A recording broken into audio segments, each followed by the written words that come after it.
আসসালামু আলাইকুম এভরিওয়ান, কেমন আছেন আপনারা সবাই? আমি এখন আমার কলেজের কমন রুমে আছি। এখানে আমি আর আমার friend Zakaria table tennis ball খেলতেছি।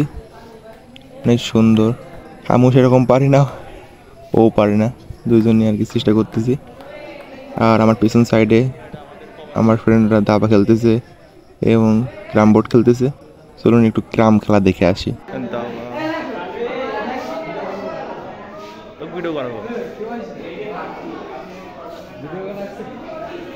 ক্রাম খেলা দেখাচ্ছে,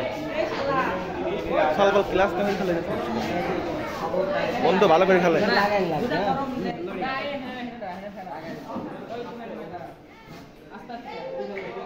আমাদের এই টাইমে ক্লাস নাই বলে আমরা কমন রুমে আড্ডা দিচ্ছি আর কি। বাহ সুন্দর, যেটা মারতেছে সেটাই পকড়ে যাচ্ছে ভাই। আর বেশি ভিডিও করবো না, সবাই ভালো থাকবেন, আল্লাহ হাফেজ।